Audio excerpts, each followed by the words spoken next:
attacking Japanese. Pilots Rasmussen, Lewis Sanders, Harry Brown, Gordon Sterling, and Malcolm Mike Moore managed to shoot down just a few of the Japanese Zeros, valves, and gates, but the enemy numbers were overwhelming. Yes, we've taken you back to that fateful day of December 7th, 1941. You see the planes circling overhead, doing the strafing runs. You can just imagine what it must have been like with 189 Japanese planes in that first wave. Elsewhere on the island, Kenneth Taylor and George Love were just returning from an all-night dinner, dance, and poker party. These two great pilots, still in their formal dress, raced to a couple of P-40 Warhawks, got them fueled and armed, and took off, quickly found themselves in the middle of a real battle. You see a Zero being chased by the Curtiss P-40 to your left right now. These two pilots rode up to the Japanese, close to Pearl Harbor and Hickam Field, and engaged the Zeros, valves, and gates just with 30 cal credited. We're downing a total of 6 Japanese warplanes before their own P-40s were disabled. Both pilots received a Distinguished Service Cross for their actions that infamous day. At the time of the surprise Japanese attack, 402 U.S. planes were on the ground, 188 were destroyed outright, 159 damaged, and 155 were left on the ground in varying stages of repair. You listen to the sound of the air raid sirens and machine gun fire, and you can just imagine what it must have been like with 189 of these planes hammering everywhere all over the island. The first wave of 189 Japanese Zeros, valves, and gates hammered Hawaii for an hour and 40 minutes. Then came the second wave of 171 airplanes to continue the strafing, bombing, and dropping of torpedoes for another 120 minutes, a total of 360 enemy warplanes. As the attack proceeded at Pearl Harbor and Hickam Field, the devastation was awesome. On the eastern edge of Ford Island, in the center of the harbor, 7 of our battleships lay at berth: the California, Oklahoma, West Virginia, Tennessee, Arizona, and the Nevada. The Japanese hit first with Cape torpedo bombers. The initial wave of Capes hit the Oklahoma, California, Nevada, West Virginia, and a target ship to Utah. These Capes were equipped with special shallow-running torpedoes designed specifically for the attack on Pearl Harbor. You see, the shallow waters at Pearl Harbor would not allow the use of normal deep-running torpedoes. The torpedo under the airplane right in front of you there, simulating all of those torpedo runs that were made on the battleships in Pearl Harbor. Then came the bow dive bombers. The airplane you see with a large red tail going in front of you right now, armed with 1,700-pound armor-busting projectiles, made for 16-inch battleship guns, but converted to aerial bombs. These planes dived down on the Nevada and Arizona. Anti-aircraft fire veered the valves away from the Nevada on the first wave, but the Arizona wasn't that lucky. As anti-aircraft fire was zeroing in on the valves, a bomb from a Cape stabbed the Arizona through her forward magazines and exploded, touching off more than 1 million pounds of gunpowder. A sailor on the Nevada watched the Arizona jump up at least 15 to 20 feet in the water and break into two, forever entrapping 1,200 American servicemen in an underwater tube, a tube that remains to this day as a memorial at Pearl Harbor. The ship sank in less than 3 minutes, and we've taken you back to that fateful day. Listen to the roar of the engines, the smoke from the bombs. You can just imagine what it must have been like with 360 Japanese Zero fighters, bow dive bombers, Cape torpedo bombers slamming all over the island of Oahu.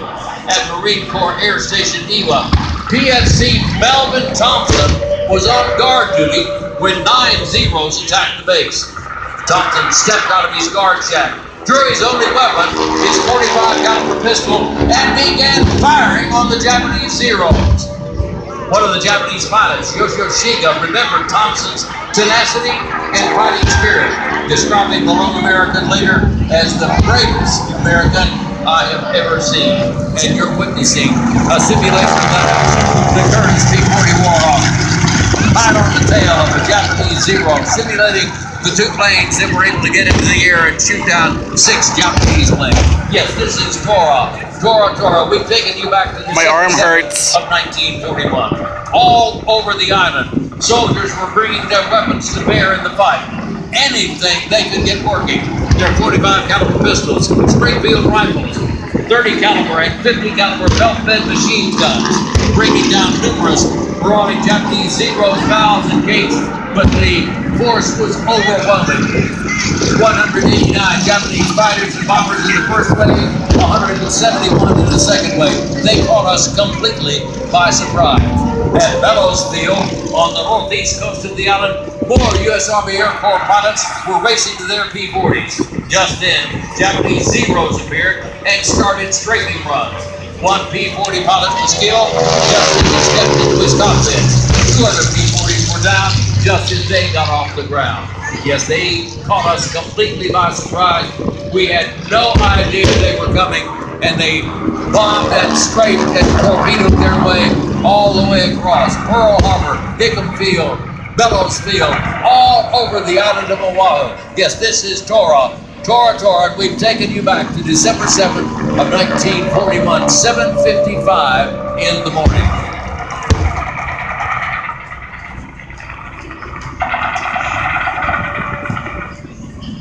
Listen to the roar of the radial engines. Watch the bombs going off. Listen to the sound of gunfire and the air raid sirens. Watch the Cape torpedo bombers coming in from the left.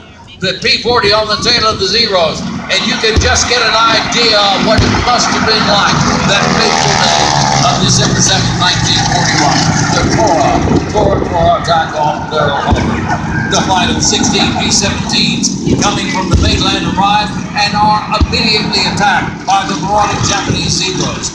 In the confusion, the B-17s were shot at by friendly foe, and the frightened crews landed wherever they could.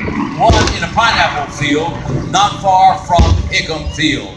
They were totally surprised at the carnage and the confusion that they saw when they flew in with those unarmed airplanes. Very, very low on fuel.